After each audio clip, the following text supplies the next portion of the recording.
Castelo forte é o nosso Deus, escudo e boa espada. Olá, bom dia. Que alegria poder chegar até na tua casa nessa manhã de domingo, nesse dia especial, dia do Senhor, dia que Deus nos dá de presente para a gente abrir uma pausa na nossa rotina. A nossa vida ela pode ser comparada a uma agenda, a uma rotina, onde a gente tem os afazeres, o cotidiano, onde a gente corre de um lado, corre para o outro e dificilmente a gente, no meio desse tempo que a gente tem, a gente encontra um momento para a gente se aquietar, para a gente poder dar uma pausa e sentir a pulsação da vida. E é muito bom poder chegar na tua casa nessa manhã de domingo para conversar contigo e falar a partir da palavra de Deus ao teu coração. Eu não sei se tu vais me assistir no domingo, não sei se tu vais me assistir durante a semana, mas quando me assistires, quando assistires esta mensagem, quando ouvires esta mensagem, que a bondosa mão de Deus esteja contigo, que a bondosa mão do Senhor te alcance e que o Espírito Santo de Deus chegue ao teu coração, possa te ensinar, possa te instruir, possa trazer ao teu coração o ensinamento de Deus para a tua vida.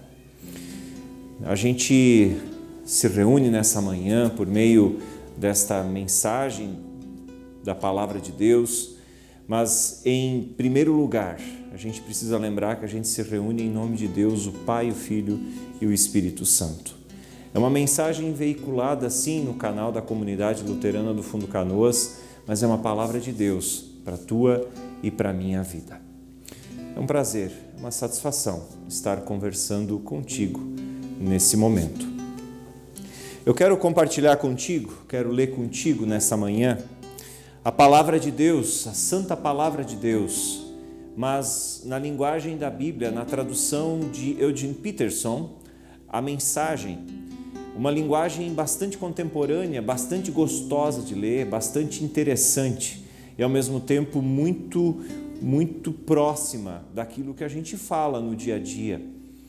Diz assim o texto da palavra do Senhor de Mateus capítulo 22, os versículos 34 até 40, dizem assim: Quando souberam que Jesus levara a melhor sobre os saduceus, os fariseus uniram forças para outro ataque.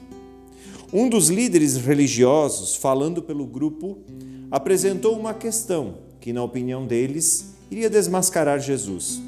Mestre, qual o mandamento mais importante na lei de Deus? Jesus respondeu: Ame o Senhor seu Deus com toda a paixão, toda a fé e toda a inteligência. Esse é o mais importante, o primeiro de qualquer lista. Mas há um segundo ligado a esse. Ame o próximo como a você mesmo. Esses dois mandamentos são como elos de uma corrente. Tudo o que está na lei de Deus e nos profetas deriva deles. Como elos da mesma corrente.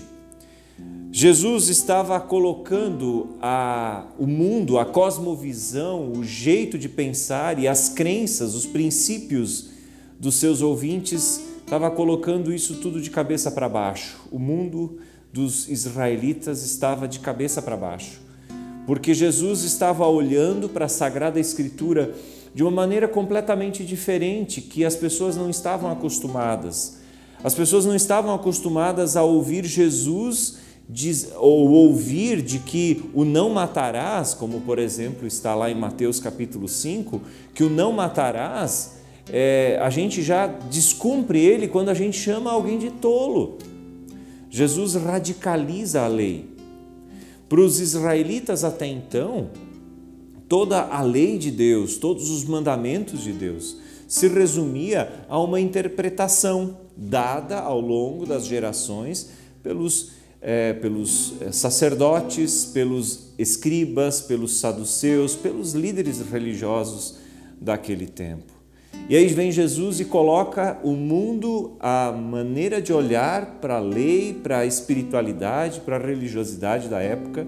Jesus vem e coloca isso tudo de cabeça para baixo, porque ele questiona, ele começa a resumir a lei, ele começa a dizer coisas que até então as pessoas não estavam acostumadas a ouvirem. E aqui nesse texto que nós lemos tem uma tentativa de pegar Jesus, uma tentativa de armar uma situação onde Jesus talvez fosse pego em contradição, onde Jesus talvez fosse, onde pudesse ser possível, né, acusar Jesus de descumprimento da lei ou qualquer coisa do tipo. Mas também, lendo sobre esse assunto, me chama a atenção de que é possível, é muito possível, que pessoas estivessem de fato querendo saber: Jesus, tu está colocando o mundo de cabeça para baixo, a gente já não está mais entendendo direito, a gente não está mais compreendendo direito o que de fato é o Evangelho, nos ajuda a entender. Aqui a gente lê que os líderes religiosos estavam armando para cima de Jesus, mas talvez essa pergunta que eles fizeram para Jesus fosse o anseio também das pessoas do tempo de Jesus, de quererem, de desejarem saber, de desejarem compreender o que é, afinal de contas, obedecer os mandamentos de Deus, ou qual era o maior mandamento, porque na maneira de entender a fé judaica, os judeus estavam envolvidos em tantas leis, em tantas observâncias, em tantos pequenos detalhes que no fim das contas ficava quase difícil ou quase impossível viver a palavra, viver a vontade de Deus. E aí então eles querem saber onde está ou qual é o maior dos mandamentos. Qual é o mais importante mandamento? Essa é a pergunta.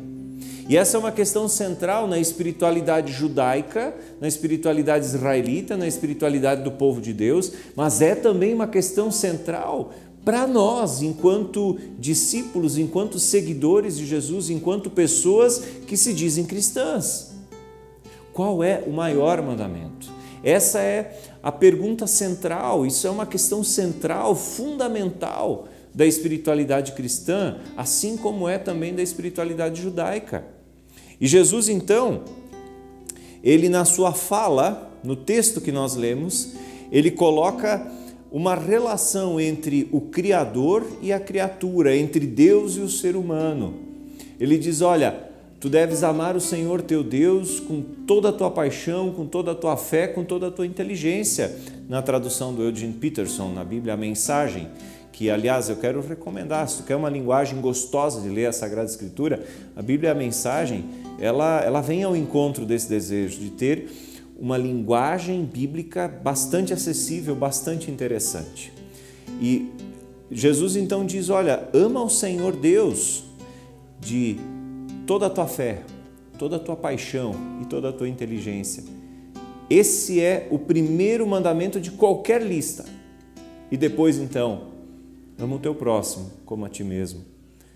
Jesus estabelece, a partir da relação do ser humano com Deus, uma relação de amor, de reciprocidade, uma relação de horizontalidade, a partir do amor de Deus, a partir do amor vertical de Deus pelo ser humano, a partir dessa relação eu e Deus, uma relação vertical, Jesus estabelece uma relação horizontal, ou seja, a relação do ser humano com o próximo a partir da sua relação com o Criador. E aí, interessante perceber que Eugene Peterson traduz dizendo como elos da mesma corrente. E por isso também nossas duas mensagens no dia de hoje e no próximo domingo querem abordar sobre esses elos da mesma corrente. E queremos conversar nesta manhã então sobre o primeiro elo. O primeiro elo, que é: ame o Senhor teu Deus, o seu Deus, com toda a paixão, com toda a fé e com toda a inteligência, conforme nós temos no texto da Bíblia, a Mensagem. Ame o seu Deus com toda a paixão, fé e inteligência. Mas a pergunta inicial aqui é: de qual Deus a gente está falando? De qual Deus a gente está falando? Nós precisamos perguntar se o Deus do qual Jesus está falando aqui ainda é o Deus que está presente na sociedade em que nós vivemos. Nós precisamos nos perguntar se esse ainda é o Deus adorado e o Deus ao qual a sociedade em que vivemos se submete. Porque o Deus do qual Jesus está falando aqui, ame o Senhor seu Deus, é o Deus do qual a Bíblia nos fala, o Deus Pai, Deus Filho, Deus Espírito Santo, o Deus que criou o mundo e por isso ele é chamado de Deus Criador, o Deus que salvou o mundo em Jesus Cristo, o Deus que deu Jesus para morrer na cruz por tua vida e por minha vida, e o Deus Espírito Santo, o Deus que está conosco, que está contigo, que está comigo, o Deus que permite com que nós, nessa manhã, por meio da tecnologia, por meio da internet, por meio da distância, possamos compreender a voz de Deus, possamos compreender a fala de Deus, possamos compreender o que o Senhor deseja nos ensinar, o que o Senhor deseja nos trazer nesta manhã como sua palavra para as nossas vidas. Então, o Deus do qual se fala aqui, talvez não é o Deus que está presente em toda a sociedade brasileira ou presente em toda a humanidade, porque nós vivemos tempos de profunda idolatria hoje. Talvez tu digas, pastor, mas espera aí, a idolatria não é algo presente apenas nos dias de hoje. Concordo contigo plenamente, porque se a gente observa no Antigo Testamento, a gente vê que em muitos momentos, se não na maior parte do tempo, os israelitas foram profundamente idólatras, foi um povo que constantemente Deus precisou enviar profetas para dizer, ei, esse caminho é caminho de morte, não é por aí, não é assim. Por isso, Deus envia os profetas para trazer o povo de volta para os caminhos do Senhor, trazer o povo de volta para os caminhos de Deus. Portanto, a idolatria não é uma característica apenas do nosso tempo. Desde os mais primitivos tempos, uma coisa nós temos que concordar, desde os mais primitivos tempos, o ser humano sempre desejou, sempre precisou de um Deus. E também hoje é assim que mesmo as nações mais desenvolvidas, os povos mais desenvolvidos, as sociedades altamente científicas trazem na sua bagagem, trazem na sua cosmovisão, na sua maneira de olhar para o mundo, trazem no seu jeito uma divindade. O ser humano não existe sem um Deus. Mesmo quem se declara ateu, ele tem algumas coisas as quais ele adora como um Deus. E nesse sentido, a gente precisa lembrar de uma frase que Lutero escreveu no Catecismo Maior, quando ele está explicando o primeiro mandamento. Ele diz, tudo aquilo a que prendes o teu coração, ali está verdadeiramente o teu Deus. Lutero falou isso. Tudo aquilo a que prendes o teu coração. Portanto, um cientista que se declara ateu, ele pode não ser ateu, porque ateu é quem não acredita na existência de nenhum Deus, que não permite a possibilidade de acreditar num Deus, mas quem sabe para ele os métodos científicos sejam um Deus. Portanto, o Deus do qual Jesus fala aqui é o Deus Criador, que não necessariamente é o Deus que a maioria das pessoas adora, que não é o Deus que talvez a maioria das pessoas tem como o seu Senhor. Mas Jesus está falando aqui desse Deus. E nessa manhã é desse Deus que eu quero falar para ti também. É desse Deus que eu quero falar para o teu coração. É desse Deus que a palavra de Deus quer nos falar nesta manhã. Do Deus Criador, de nenhum outro. Do Deus Criador. Pai de Jesus, Deus Espírito Santo, Deus Criador, Deus que nos presenteou com esta manhã. Nós, quando lemos esse texto que Jesus responde aos fariseus que estão, de alguma forma, armando uma uma cilada para cima dele, nós lemos que Jesus diz, olha, tu deves amar o Senhor teu Deus com toda a paixão. É muito interessante a gente ver como o Eugene Peterson traduz isso. Almeida diz, amarás o Senhor teu Deus de todo o teu coração, toda a tua alma, todo o teu entendimento. Quando ele fala, Eugene Peterson, em paixão, eu necessariamente sou levado a olhar para pessoas apaixonadas. Quem está apaixonado, ele não vê a hora de estar junto com a pessoa amada. Ele não vê a hora de poder encontrar essa pessoa, abraçar essa pessoa, estar junto dessa pessoa.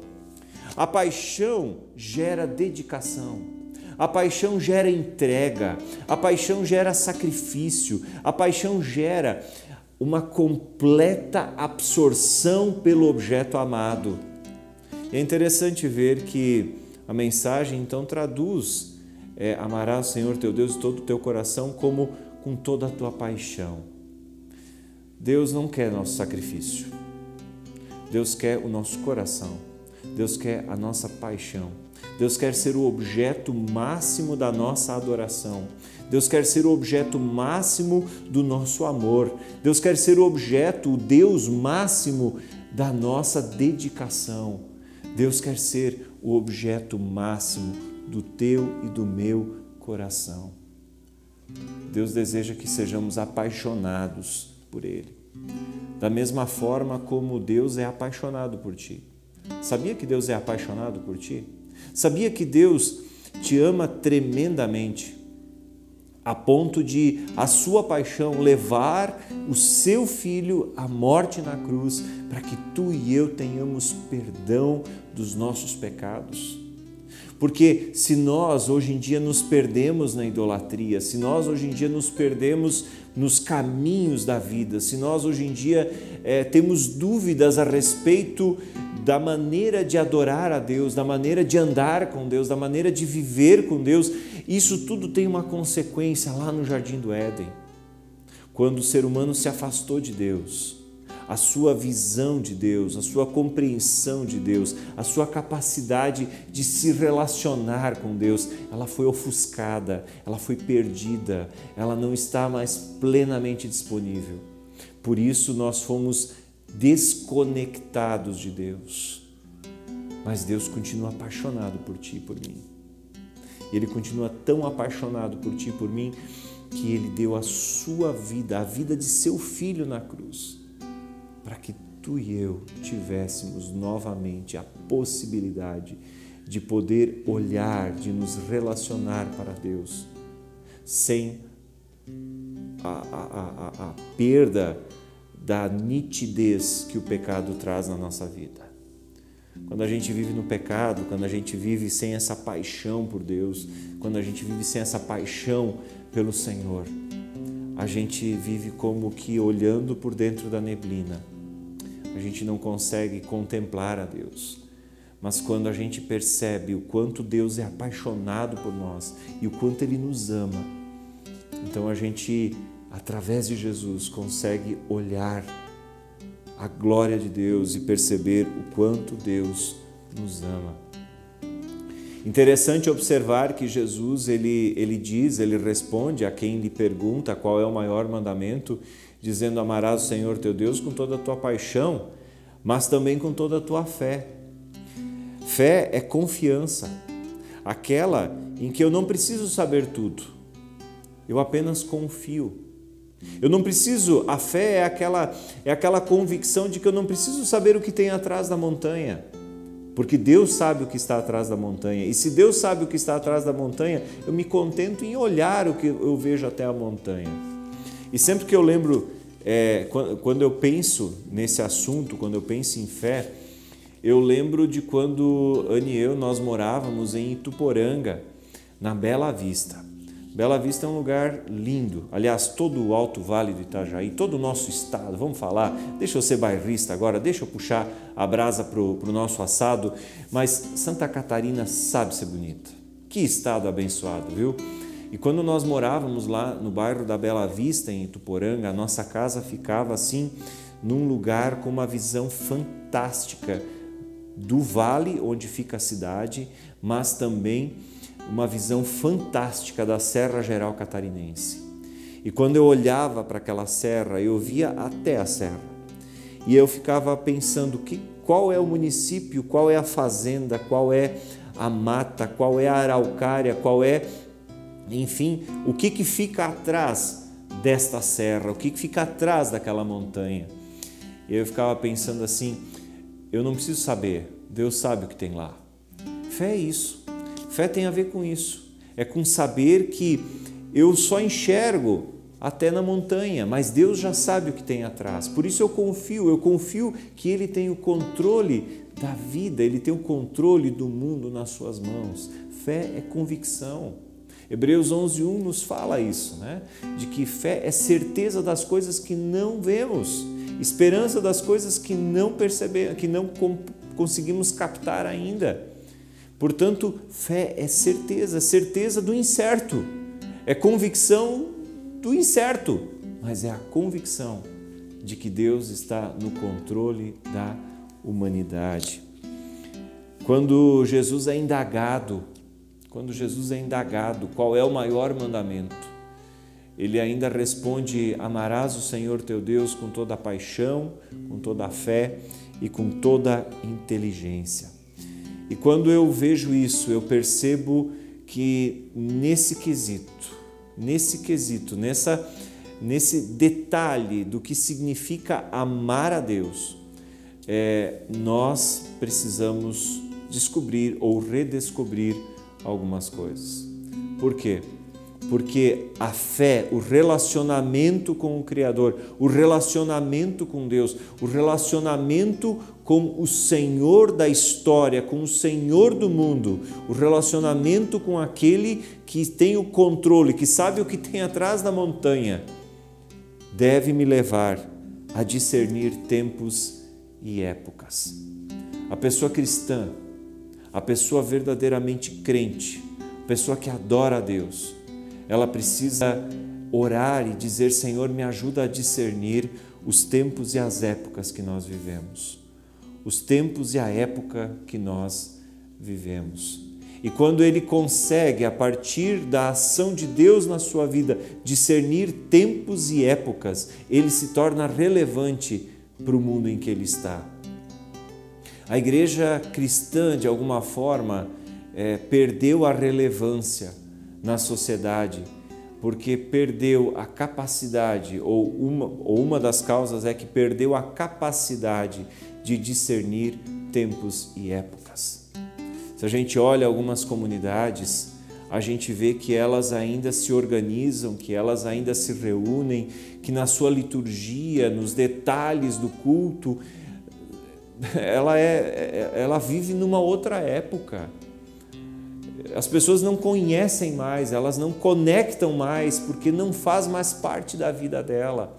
E olha, deixa eu dizer para vocês que a pandemia tem nos ajudado a repensar igreja, tem nos ajudado a repensar comunidade, tem nos ajudado a repensar a nossa maneira de comunicar o Evangelho. E eu estou aprendendo, estou me esforçando para isso, para tentar, de alguma forma, perceber que Deus nos está colocando, ou já nos colocou num tempo onde a gente precisa captar o que está povoando a cabeça das pessoas e, portanto, conseguir de alguma forma trazer o Evangelho que é atual, o Evangelho que traz vida em qualquer época, em qualquer circunstância, em qualquer momento da história humana. O Evangelho traz vida de verdade, de que nós vivemos um tempo desafiador, sim, mas também um tempo de oportunidade.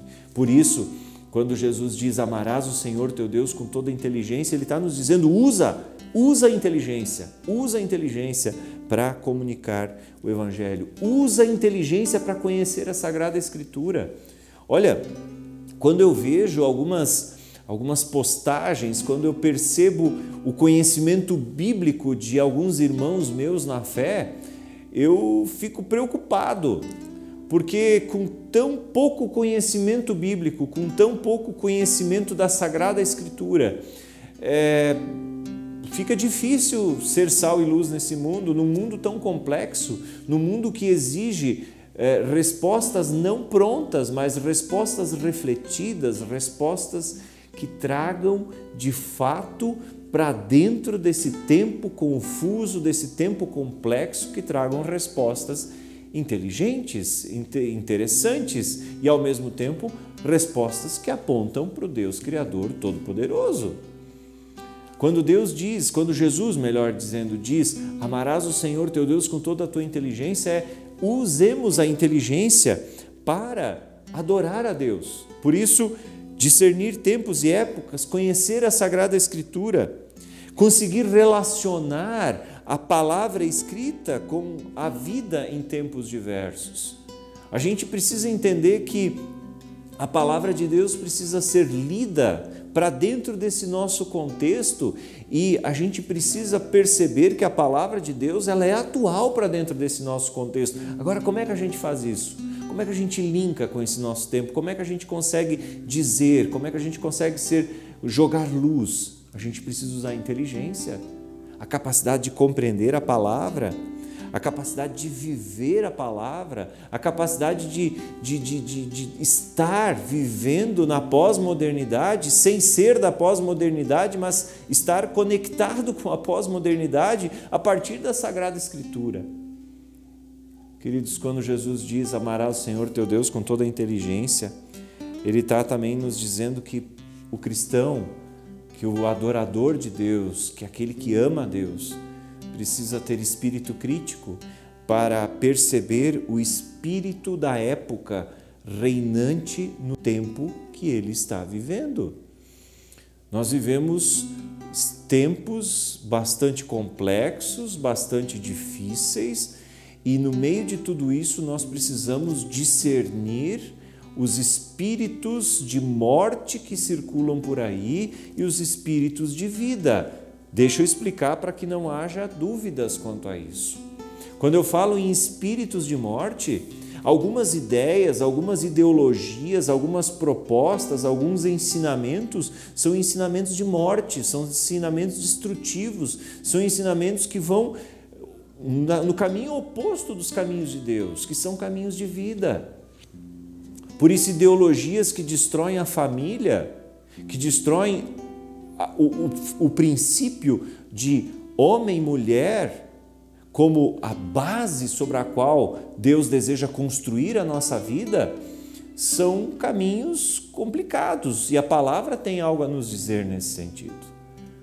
Por isso, espírito crítico para perceber que também em alguns momentos, algumas situações, algumas posturas, algumas falas de autoridades, de pessoas influentes, não são falas de vida, mas são falas de morte. São posturas de morte, são posturas de destruição, são posturas de absoluto descaso pela dignidade humana. Espírito crítico. A Sagrada Escritura, o próprio Deus, esse relacionamento com um Deus que a gente ama com paixão, em quem a gente confia a partir da fé, é o Deus que deseja nos dar espírito crítico para discernir as ideias de morte reinantes e as ideias de vida propostas por Deus nesse mundo complexo que nós vivemos. Ser cristão, especialmente evangélico, no nosso país, no nosso querido e amado Brasil, virou motivo de gozação, de deboche, pela ignorância e pela superficialidade. Dizer que se é pastor, então, barbaridade, dependendo para quem tu fala, já vai segurando a carteira, porque virou sinônimo, infelizmente, virou sinônimo de alguém que não está preocupado com a vida, não está preocupado com as pessoas, não está preocupado com os princípios de Deus, infelizmente virou sinônimo de algo bem distante daquilo que Deus deseja para o ser humano. A gente está vivendo uma superficialidade cristã, evangélica nesse nosso país que chega a ser vergonhoso. Que a gente tem vontade de chorar quando a gente vê algumas posturas de algumas lideranças que se dizem evangélicas. A superficialidade com a qual a gente olha para a Sagrada Escritura, para o mundo e para a relação da Sagrada Escritura com o mundo e para a relação do Evangelho, da proposta do Evangelho com o mundo, chega a ser vergonhoso,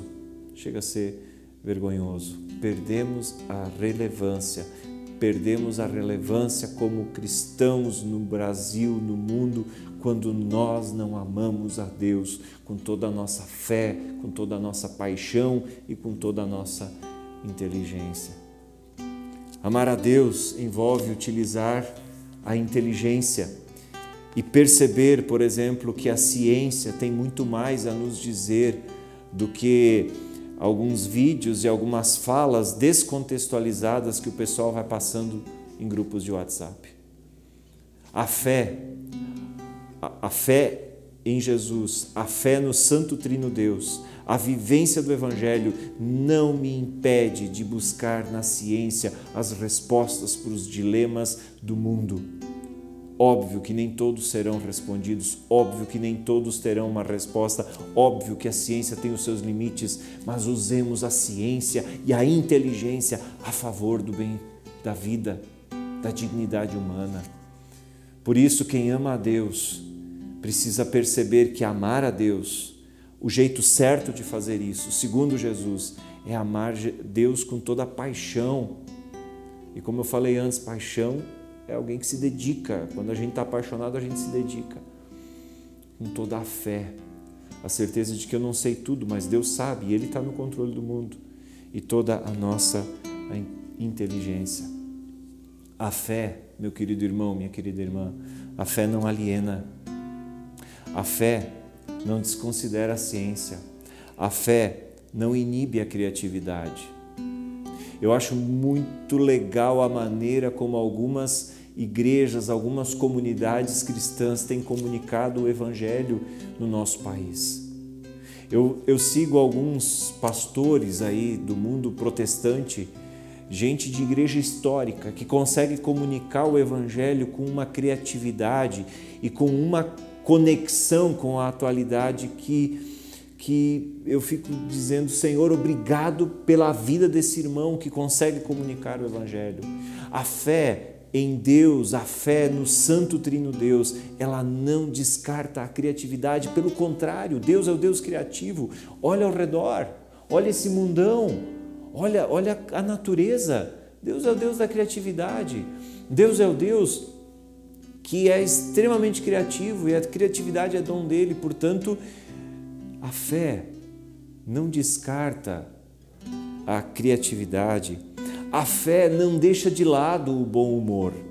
É muito triste quando a gente encontra pessoas que, quando tem um encontro verdadeiro com Cristo, elas não conseguem mais sorrir, elas não conseguem mais rir, não conseguem mais fazer piada, não conseguem mais ter bom humor. Eu conheço umas quantas pessoas que antes de conhecerem a Cristo eram brincalhões, eram risonhos, eram pessoas muito engraçadas e parece que o Evangelho tirou a graça da vida. Não é isso. A fé não aliena, a fé não tira o humor, a fé, pelo contrário, dá o bom humor, mas o humor onde eu não preciso denegrir o próximo para dar gargalhada, onde eu consigo rir das coisas mais bonitas e ao mesmo tempo das próprias piadas que eu posso fazer comigo mesmo. A fé não aliena, não desconsidera a ciência, não inibe a criatividade, não deixa de lado o bom humor, e a fé olha com um olhar humanizante e dignificante para o próximo. Essa é a grande questão. A fé, ela não me tira do mundo, mas ela me coloca no mundo numa nova relação com Deus. Uma relação de paixão, uma relação de confiança e uma relação de inteligência. A gente precisa entender que quando Jesus diz: amarás o Senhor teu Deus com toda a tua paixão, com toda a tua fé e com toda a inteligência, Jesus está dizendo para nós que a fé e a vida de fé precisam estar atrelada a momentos corriqueiros, cotidianos, precisa ser o nosso dia a dia. Por falar em amar a Deus com toda a paixão, com toda a fé e com toda a inteligência, antes falávamos no início da nossa fala sobre idolatria. Eu acho que esse tempo de pandemia, esses tempos pandêmicos que estamos vivendo, são tempos que também revelaram, de alguma forma, a superficialidade, a ignorância e a incapacidade de compreender ou de já ter compreendido o Evangelho de muitos irmãos e irmãs que conosco congregam. Por exemplo, quando as nossas igrejas, por decreto, foram fechadas, e nós tivemos que não mais nos reunir nos templos, isso gerou de alguma forma um mal-estar muito grande. Como nós vamos viver a nossa vida com Deus? A nossa vida com Deus não pode estar atrelada ao evento, a nossa vida com Deus não pode estar atrelada ao culto, a nossa vida com Deus não pode estar atrelada ao templo. Eu entendo que o evento, o culto, o templo são momentos importantes para a nossa vida, eu entendo. Eu sinto falta nos primeiros tempos, como pastor, quando as igrejas estavam fechadas, domingo de manhã eu em casa, eu me sentia assim, muito mal com isso, mas eu fiquei pensando, a vida com Deus, ela está muito, mas muito além do templo, ela está muito, mas muito além do culto, ela está muito, mas muito além da vivência da comunhão. Tempos de exceção como esses que vivemos são tempos que nos levam a questionar se nós amamos a Deus ou nós amamos a religiosidade. Por quê? Porque quem está perguntando para Jesus aqui no texto de Mateus 22 eram religiosos. Eram pessoas que estavam encharcadas e encracadas de uma tradição religiosa passada de pai para filho, onde o essencial havia se perdido. E nessa manhã eu quero falar contigo sobre o essencial da fé, o essencial da vida com Deus, o essencial de amar a Deus. E o amar a Deus, o essencial está naquilo que é o centro. Uma relação pessoal, viva, inteligente, apaixonada e de confiança com o Criador. Onde eu entendo que mesmo que eu não possa me reunir com os meus irmãos na igreja, ainda assim eu posso cultuar a Deus com a minha vida, com a minha capacidade de discernir tempos, com a minha capacidade, com o privilégio e a possibilidade de ser sal e luz no mundo, que é o que Jesus disse para os seus discípulos. Ame o Senhor teu Deus com toda a paixão, toda a fé e toda a inteligência. Coloca-nos ainda a necessidade de perguntar pela profundidade da nossa relação com o objeto da fé cristã, no caso, Jesus Cristo, a Santíssima Trindade, Deus Pai, Filho e Espírito Santo. Amar a Deus de toda a paixão, toda a fé, toda a inteligência, coloca-nos na necessidade de perguntar pela profundidade da nossa vida com Deus.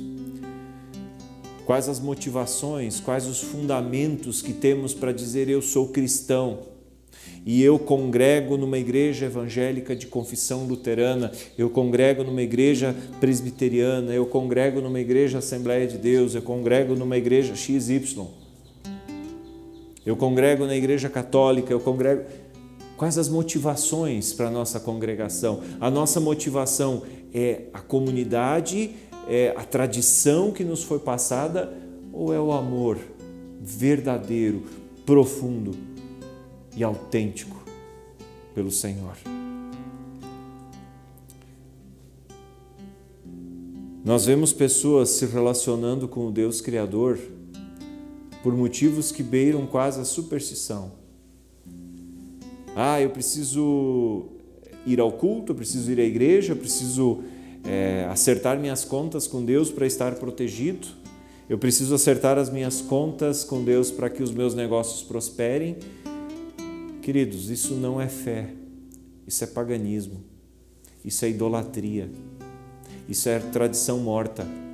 Não é disso que Jesus está falando. Quando Jesus diz, ama o Senhor teu Deus com toda a tua paixão, com toda a tua fé e com toda a tua inteligência, Ele está dizendo, Deus quer mais, Deus quer muito mais. Deus quer a fé de Jó, que disse, Deus o deu, Deus o tomou, louvado seja o nome do Senhor. Quando Jesus responde àqueles fariseus dizendo, ame o Senhor, seu Deus, com toda a paixão, toda a fé e toda a inteligência, nós precisamos perguntar e observar as raízes da vida humana e do sentido da vida humana. Tem a ver com perceber que a vida e a criação divina são sagradas, tem a ver com perceber que Deus é o Criador e nós somos as suas criaturas e, portanto, Ele não é um Deus irresponsável que nos criou e simplesmente nos abandonou e disse, virem-se nesse mundo complicado que está ficando cada vez mais complexo. Não, Deus é o Criador, o Deus que está conosco, o Emanuel, aquele que se importou tanto com a humanidade que deu a sua vida na cruz para que eu e tu tivéssemos esperança, tivéssemos a possibilidade de amar a Deus, de toda a nossa força, de toda a nossa paixão, de todo o nosso coração. E, portanto, esse amar a Deus também significa reconhecer que Deus é o cuidador do mundo e, portanto, nos chama também a ser aquele que é parceiro de Deus no cuidado do mundo e, portanto, não existe a possibilidade de ser cristão sem ter a consciência aguçada para as questões ambientais e sociais. Deixa eu dizer aqui de maneira muito clara. Tem como a gente desenvolver a ciência, o mundo, sem acabar com o meio ambiente.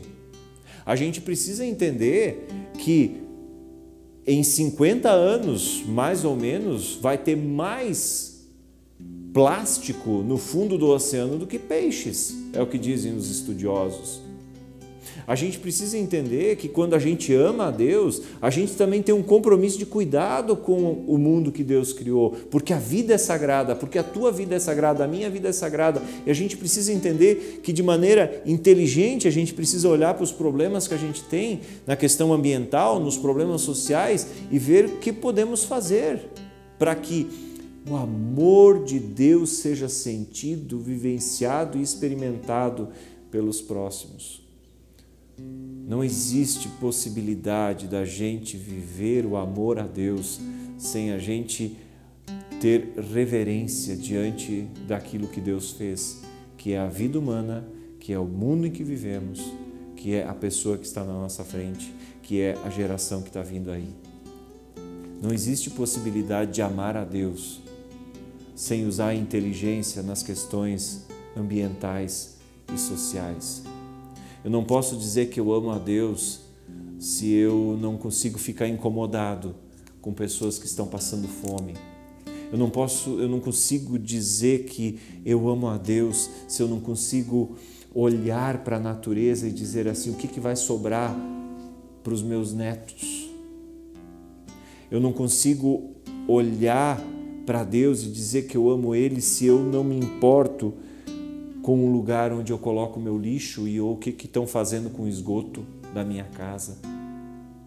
Eu não consigo olhar para Deus e dizer que eu o amo sem perceber que Deus nos chama para sermos conscientes da presença de Deus, de que o mundo pertence ao Senhor, como diz no Salmo 24, do Senhor é a terra e tudo que nela contém, sem perceber isso e sem perceber que eu também tenho um papel de protagonista na vivência, no dia a dia e nesse mundo complexo em que a gente vive.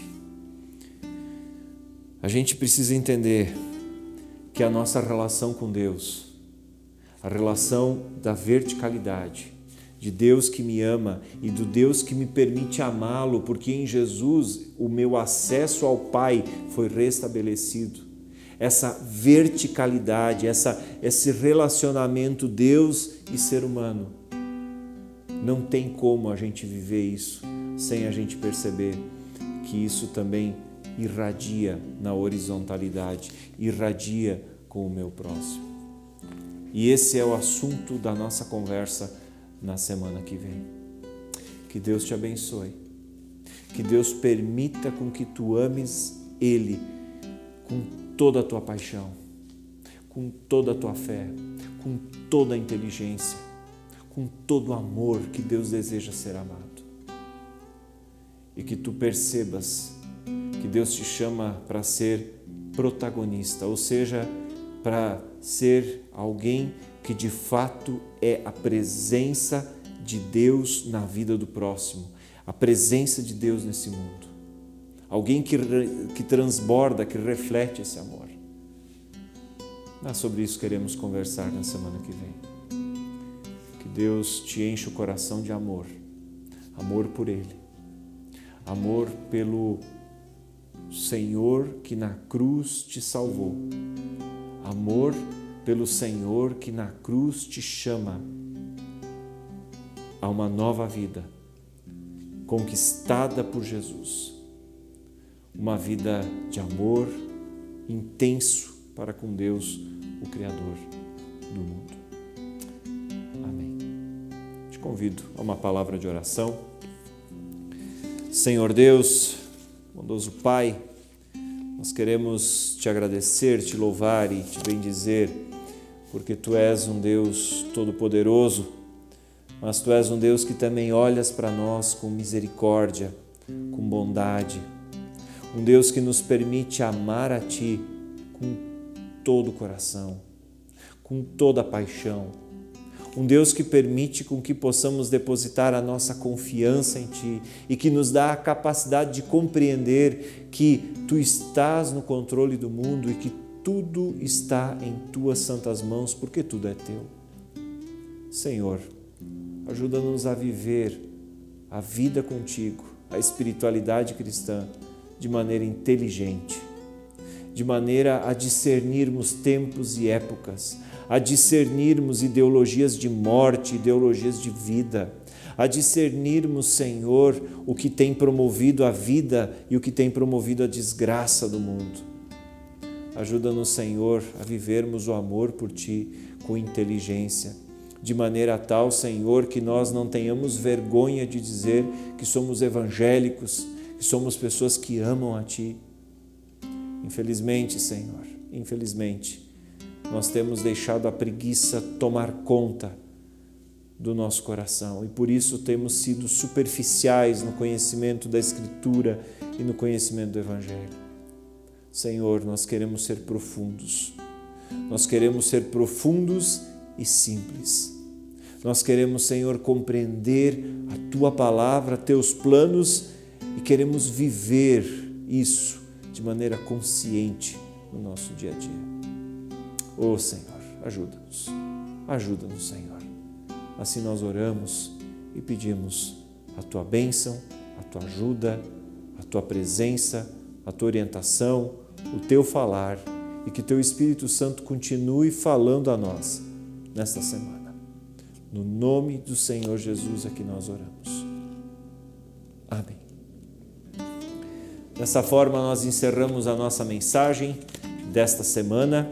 Que Deus esteja contigo, te acompanhe, te guarde, que Deus te carregue nos seus braços e que tu possas entender que Deus te ama e porque Deus te ama, Ele deseja ser amado por ti com toda a paixão, com toda a fé, com toda a inteligência, de maneira que tu possas ser sal e luz nesse mundo. Um forte abraço, Deus abençoe tua vida e até na semana que vem. Tchau, tchau. Com seu poder defende os seus, a sua igreja amada,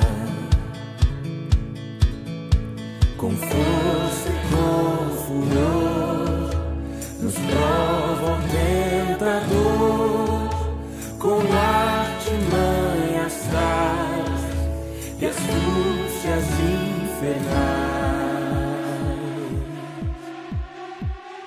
Iguais não há na terra.